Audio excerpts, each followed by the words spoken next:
In this video, we will learn about regulatory actions. Before getting on to the video, if you have still not subscribed to our channel, please subscribe. If you like this video, please press the like button and then share it to your friends. What are regulatory actions? Regulatory actions plays a very important role. There is one big saying, fear leads compliance. How many of us, keeping in mind that my skull needs to be protected, we will wear helmet? We will wear helmet because we are scared of the policeman who will levy penalty on us. If that fear of the policeman was not there, nobody would be wearing the helmet just because it is mentioned in the motor vehicles related laws.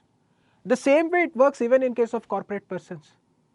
The fear that leads compliance is very true to the extent of Indian scenario. That is what I want to make a very clear mention. For the purpose of proper compliance of law, regulatory actions plays a very important role. If proper regulatory actions were not taken, then nobody would be coming forward to comply with the provisions of the law. In this particular angle, we need to understand what are the important phases involved in the regulatory action. That is, plays a very important role. So, if you look at who takes the regulatory action, the regulatory authorities will take the regulatory action. So, who are regulatory authorities? Please note, in case of a corporate person, there will be various regulatory authorities. So, if you have incorporated the company, then Ministry of Corporate Affairs. Under the Ministry of Corporate Affairs, you have various officers, regional director, the registrar of companies, the official liquidators. All these people are entrusted with certain powers to take the action against you. In addition to that, there are so many other enterprises because when it comes to the labor legislations, when it comes to securities law, when it comes to employment related laws, when it comes to environmental laws, there are various regulatory authorities which can come against you when there is non-compliances. So, to ensure that there is proper compliance of law, the regulatory actions will be taken. Now, coming to what are the important phases involved in any regulatory action, the first important activity will be sending a show cause notice. Please note, first they will send a notice stating that why this particular compliance is not done.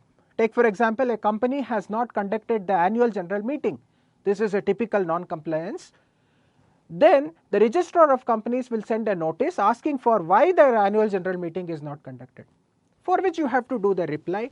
If that particular reply is not successful, then the next steps the regulatory authorities can take it forward. So, what are the next steps involved?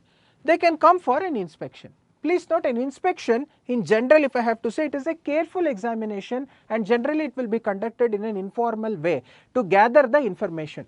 It will be so preliminary in nature, so that no frames are, in the sense like there is no charges are being framed against a particular person in this particular scenario. So, it is at the preliminary stage where an informal examination or a informal careful examination will be conducted in for the purpose of arriving at or gathering the information. After the inspection is conducted, the inspector will submit the report to the regulatory authority. Based on the observations submitted by the regulatory authority, if a detailed examination, if a systematic examination is required to be conducted relating to the state of the non-compliances against that particular corporate person, then the investigation can be ordered. Please note, investigation is a formal process where a systematic examination will be conducted. That is the basic difference between an inspection as well as investigation.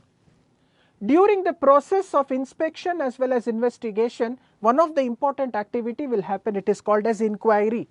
Inquiry is something called asking for information.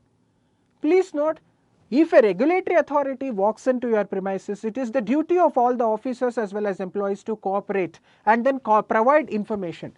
So, this is a systematic activity of calling for informations as well as documents, that is called as inquiry.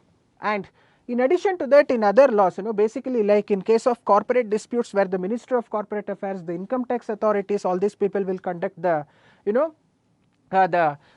regulatory action in this way.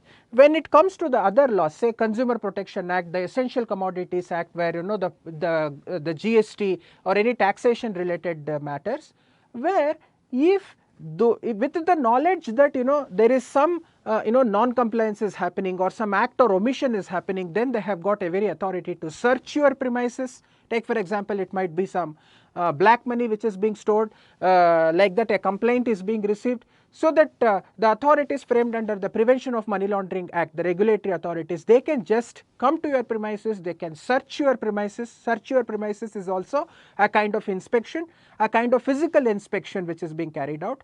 But whereas this inspection need not be physical, it can be even the records as well as whatever the electronic forms which is available. But search necessarily sometimes it will be basically physical inspection.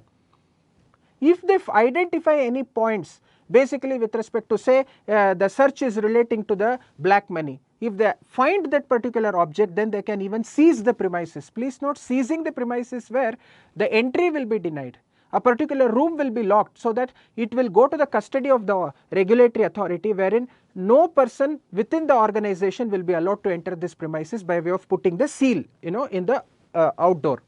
So this is like seizure. And then there are some circumstances where seizure is not sufficient, they have to take the seized material into their custody, and then it has to be deposited in the government treasury. So this particular activity is called confiscation. The seized objects has to be taken to the custody of the regulatory authority, and they will deposit it in the government treasury, and that is the activity is called confiscation. This is also during the process of conducting the regulatory action itself.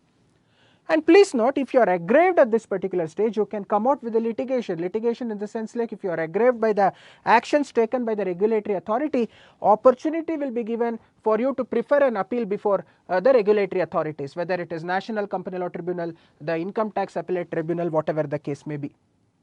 If you are not successful, and then if it is of criminal nature, then the arrest of the person who is involved in the non-compliance also is possible, so that for which the procedure will be followed. With the warrant they will arrest, depending on what type of offence it is. If it is not related to criminal in nature, if it is civil in nature, then penalty will be levied, so that upon payment of penalty you will get a discharge order, wherein you will be given an immunity, so that in future for the same non-compliance you will not be levied any penalty. If punishment is required to be given, then at the end punishment will be given, depending on what is the seriousness of the issue. So this is the entire procedure or the phases which is involved in the regulatory action. So this is what we need to study in detail in this particular chapter.